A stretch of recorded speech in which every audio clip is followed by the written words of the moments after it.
kepada 3 orang ini agar meminta maaf kepada Bapak Ibtu Rudiana 3 kali 24 jam sejak somasi terbuka ini disampaikan dan diumumkan. Jadi apa yang tayangan di media channel YouTube saya, nggak ada itu rekayasa, semuanya lahir secara alami, tidak ada rencana apa-apa. Pak Dedi ini justru karena ibu pahlawan mau ngomongkan kebenaran kok jadi disomasi. Salahkan Dedi apa?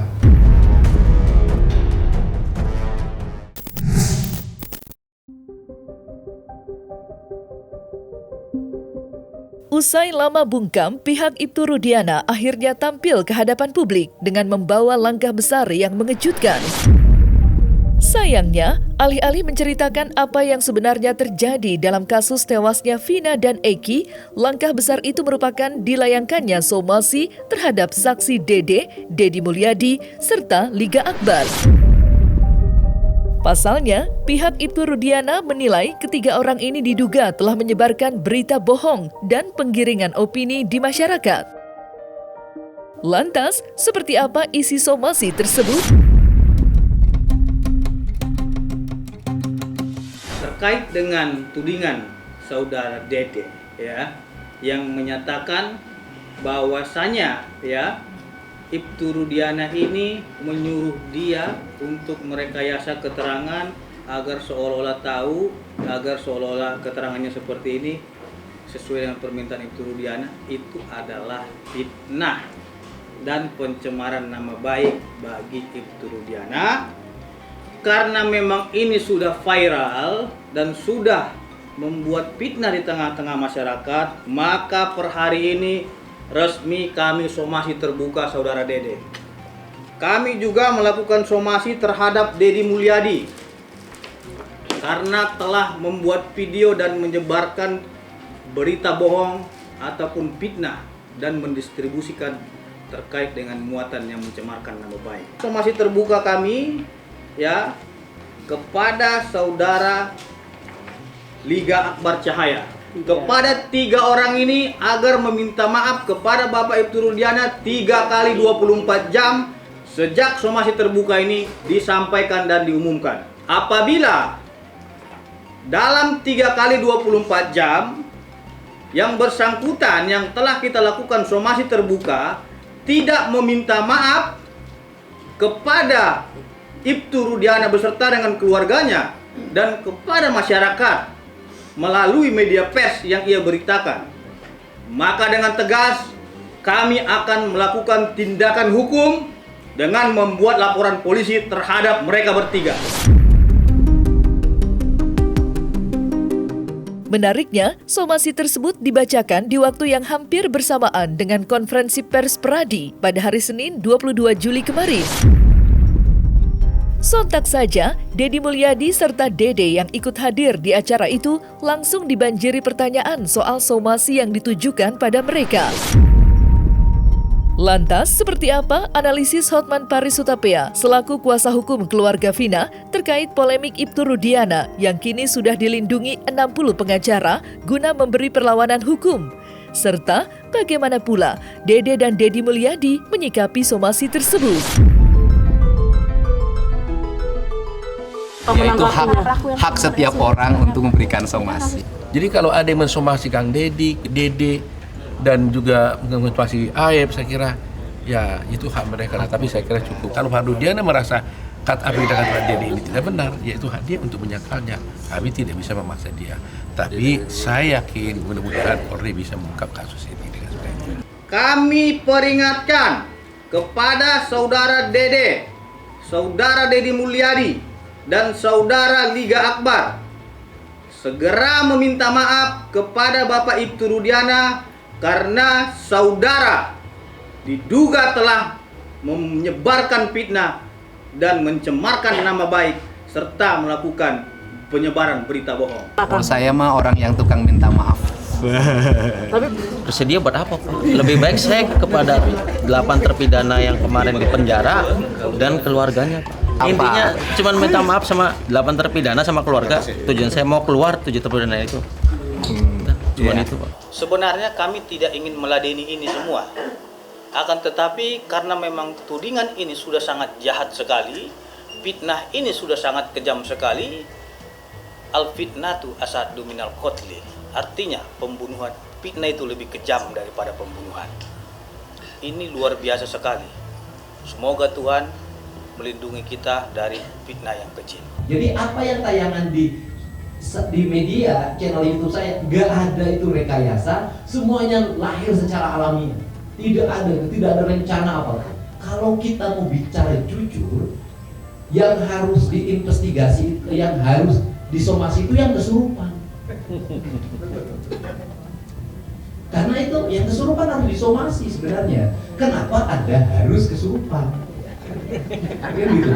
Dan kemudian karena yang pertama itu kan bahwa peristiwa ini pembunuhan kan dari kesurupan. Pak Dedi ini justru harus juga ikut pengalaman mau ngomongkan kebenaran kok jadi disomasi. Salahkan Dedi apa? Esensi kami di sini bukan untuk melawan siapapun, tidak. Akan tetapi kami ingin meluruskan kebenaran dan opini-opini yang menyesatkan di tengah-tengah publik pada hari ini. Kita ketahui selama ini klien kita Bapak Ibtu Rudiana adalah anggota polisi yang aktif dalam menjalankan tugasnya di dalam institusi kepolisian. Dan beliau sangat tunduk dan patuh kepada ikatan kedinasan. Sehingga selama ini mungkin teman-teman bertanya, kenapa Bapak Ibtu Rudiana itu tidak bicara? Kenapa Bapak Ibtu Rudiana itu bungkam? Kenapa Bapak Ibtu Rudiana itu melarikan diri? Saya jawab, itu semua tidak ada melarikan diri, tidak ada sembunyi, tidak ada bungkam, dan tidak ada untuk lari dari tanggung jawab sebagai pelapor. Tentunya kami jawab, beliau adalah anggota polisi aktif yang tunduk dan patuh kepada Perpor nomor 7 tahun 2022, dan itu juga sedang kita kaji sebagai tim kuasa hukum. Artinya kalau seumpamanya perintah, peraturan dan perintah hukum itu boleh berkewajiban untuk menyampaikan sesuatu hal itu, tentu beliau akan laksanakan. Halo Deddy Mulyadi dan Dede, kalau benar tuduhan yang viral di akun kamu, segera buat laporan polisi ke Propam Mabes Polri. Segera buat laporan polisi ke Propam Mabes Polri atas tuduhan Dede diperintah untuk membuat kesaksian palsu, ya, sebagaimana kamu sebarkan di akun kamu, ya. Siapa duluan? Kamu yang duluan membuat laporan polisi terhadap Rudiana di Propam, atau Rudiana yang duluan melaporkan kalian berdua di kepolisian? Ayo berpacu dengan waktu. Kami dari kuasa hukum kita tidak berpihak kepada siapapun, tapi yang pasti BAP tahun 2016 sudah rontok. Reaksi menohok pihak Ibtu Rudiana tentunya tak lepas dengan pengakuan mengejutkan Dede baru-baru ini, di mana Dede mengungkap tentang dugaan rekayasa yang dilakukan Ibtu Rudiana dalam membuat skenario dalam BAP tahun 2016 silam. Ia usai memendam rahasia besar selama 8 tahun lamanya dengan bantuan dukungan moral dari Deddy Mulyadi, hati Dede pun terketuk untuk membongkar semuanya di depan umum. Tak main-main, Dede bahkan berikrar bahwa dirinya siap untuk menggantikan posisi ketujuh narapidana yang sampai saat ini masih mendekam di balik jeruji besi. Lantas, langkah hukum apa yang akan ditempuh Otto Hasibuan akan hal ini? Serta bagaimanakah pula pengakuan Dede? Nama-nama pelaku. Apa katanya waktu itu? Kan saya bilang saya nggak kenal Pak nama-nama pelaku, muka pun nggak kenal. Terus kata Pak Rudiana, ya udah ntar saya kasih tahu nama-namanya Pak. Oh, dikasih tahu. Dikasih tahu. Masih ingat kan nama-nama itu? Nggak ingat pasti Pak. Oh, tapi Nggak mengingat soalnya kan nggak kenal Pak. lantas siapa yang melakukan buat BAP-nya? Mereka Rudiana juga? Bukan Pak. Oh, bukan. Bukan. Siapa? Ya penyidik di sini Pak. Oh, penyidik. Jadi kamu diarah oleh Aib dan Rudiana dulu, setelah itu baru di BAP oleh penyidik yang lain. Iya. Kenapa kau mau? Sebenarnya hati saya mas sebenarnya nggak mau Pak. Kan saya juga sudah bilang Pak, saya tidak tahu kejadian itu sama sekali dengan Pak Rudiana. Nah, pada saat itu kan saya rakyat kecil Pak, saya nggak ngerti hukum, sekolah pun saya hanya SMP. Ya saya merasa takut Pak, sudah dialog, saya bisa apa itu? Pertanyaan saya terakhir ini, Dede. Kenapa kamu tiba-tiba sekarang mau datang ke sini? Karena saya mikir merasa bersalah Pak. Ya selama 8 tahun pun sebenarnya saya mau jujur Pak, mau mengungkap ini sebenar-benarnya Pak. Cuman saya bingung Pak, mau mengungkap ke siapa Pak? Pendamping pun saya nggak punya. Sebenarnya selama 8 tahun saya merasa bersalah Pak. Bayangin Pak, saya hidup enak di sini Pak, bisa kerja, bisa nikah istilahnya Pak, sama anak istri bisa bahagia. Sedangkan dia di penjara seumur hidup Pak. Apakah nanti bawahnya dengan pengakuanmu itu mereka jadi bebas? Kau tetap harus diproses pidana.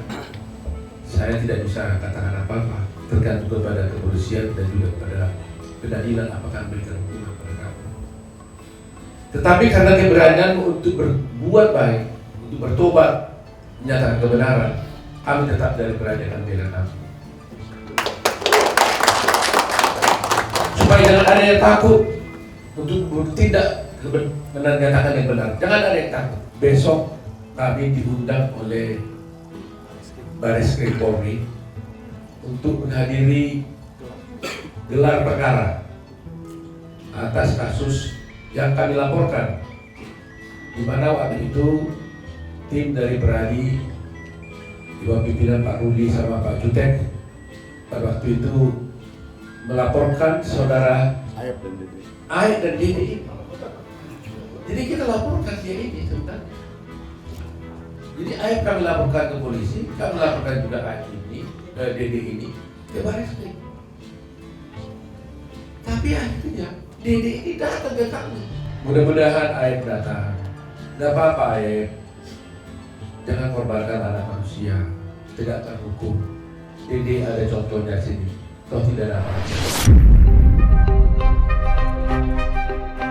Terlepas dari hal itu, upaya hukum lain pun telah diambil Wasekjen KAI Herwanto Nurmansyah, di mana ia telah secara resmi menggugat pimpinan tertinggi di kepolisian, yakni Bapak Kapolri Listio Sigit Prabowo. Alasannya pun jelas, karena ia berharap Kapolri dapat turun tangan langsung dalam pengusutan kasus Vina yang dinilai cacat hukum sejak awal. Lantas, dengan telah keluarnya jadwal sidang, mungkinkah bukti CCTV dan 6 telepon genggam akan dihadirkan? Serta apa pula upaya Herwanto dalam mencegah adanya modifikasi barang bukti? Nah, karena kemarin saya sudah mendaftarkan gugatan ya. Gugatan ini kan saya tujukan kepada Pak Kapolri kan. Nah, karena 6 handphone ini yang disita tahun 2016 ini kan dalam penguasaan pihak penyidik nih, Polda Jawa Barat. Nah, ada rasa khawatir saya juga nih, andai kata itu bisa ditarik dan diganti kan bisa-bisa aja kan. Nah, tapi untuk mencegahnya bagaimana? Jadi saya hari ini udah masukin surat nih, ini perihalnya mohon untuk mengamankan barang bukti sitaan berupa 6 handphone dan CCTV ini. Jadi kami minta kepada Propam, ya untuk, kan Propam sudah turun juga. Nah, yang langkah pertama kami minta Propam untuk mengamankan dulu 6 handphone dengan CCTV. Agar jangan sampai artinya berubah dari asalnya aslinya gitu. Bahkan saya juga rencana mau mengajukan judicial review nih, uji materi ke MK. Artinya nanti besok-besok kalau seandainya ada pihak penyidik melakukan penyitaan khususnya terhadap handphone ya, kan hampir setiap pelaku diduga pelaku tindak pidana yang sudah menjadi tersangka pasti handphonenya disita. Nah, permasalahannya ketika disita, kalau berita acaranya tidak ditulis secara rinci, isinya apa saja, kalau ada video berapa lama durasinya. Nah, kalau tidak secara rinci dibuat berita acaranya dan disaksikan oleh penegak hukum lainnya, contohnya seperti advokat. Advokat kan penegak hukum. Nah, kalau seandainya isi dari handphone itu tidak bisa dibuatkan berita acaranya, isinya, keaslian dan sebagainya, ini kan bisa jadi membuat membuka celah ya. Kita kan tidak semua penyidik itu 100% benar semua kan. Nyatanya kan ada juga penyidik yang menghilangkan barang bukti. Contohnya seperti Pak Ferry Sambo dulu kan CCTV dikurangi atau diganti dan sebagainya. Sementara itu, janggalnya tindak tanduk Ibtu Rudiana pun membuat kecurigaan Herwanto Nurmansyah mengerucut. Tak tanggung-tanggung, hal itu bahkan melahirkan kecurigaan di benak Herwanto bahwa Ibtu Rudiana merupakan pelaku sebenarnya dari aksi keji tersebut. Dan dugaan itu pun kian berkembang semakin liar usai dirinya mengkaji gerak-gerik Ibtu Rudiana di hari-hari pasca tewasnya Vina dan Eki. Sejak awal dulu saya pernah menyampaikan bahwa malah dugaan saya kan boleh aja saya menduga. Saya menduga malah bisa saja dugaan saya itu jangan-jangan pelakunya justru Pak Rudiana. Kenapa saya bilang bisa jadi pelakunya Pak Rudiana? Kalau tanggal 28 ya Pak Rudiana itu curiga terhadap kejadian ini, bukanlah kejadian laka lantas nih. Saya rasa kalau dia tidak punya tujuan lain daripada hanya melaporkan, saya rasa tanggal 28 pagi itu dia pasti buat laporan di Polres. Saya curiga nih, ini bukan laka lantas. Kalau dia murni hanya melaporkan, tidak memiliki tujuan yang lain. Kalau menurut saya dia harusnya buat laporan tuh tanggal 28. Yang menangani itu mungkin Reskrimum ya, atau mungkin dia mau bergabung menjadi polisi yang melakukan penyelidikan, bisa-bisa aja. Tetapi yang jelas tanggal 28 itu pasti menurut saya kalau murni dia mencurigai itu pembunuhan, 28 menurut saya dia harus laporan. Nah, boleh aja dong saya menduga 28, 29, 30 Pak Rudiana kemana, ya kan? Nah, menurut saya pengalaman nangani perkara, TKP pasti dibersihkan oleh pelaku, kan? 28, 29, 30 Pak Rudiana ada di mana? Kalau dia melakukan penyelidikan, kenapa dia kok bertemu dengan Aib tanggal 31? TKP-nya kan nggak jauh dari situ, ya. Nah, boleh aja dong saya menduga kan, jangan-jangan ya kan, kalau saya menduga jangan-jangan Pak Rudiana adalah pelakunya, berarti pelaku membersihkan TKP dong. Karena kan ada, kalau dia terjadi pembunuhan dan pemerkosaan, pasti ada darah yang tercecer, pasti banyak itu bukti-bukti yang harus dibersihkan tuh. Ini kan terkesannya gini, terkesannya Pak Rudiana ini tahu terjadi pembunuhan, dia yakin kan. Terus juga jumlahnya 11 orang, nama-namanya sudah ada semua, ya kan? Ada dong kita dugaan kecurigaan terhadap Pak Rudiana.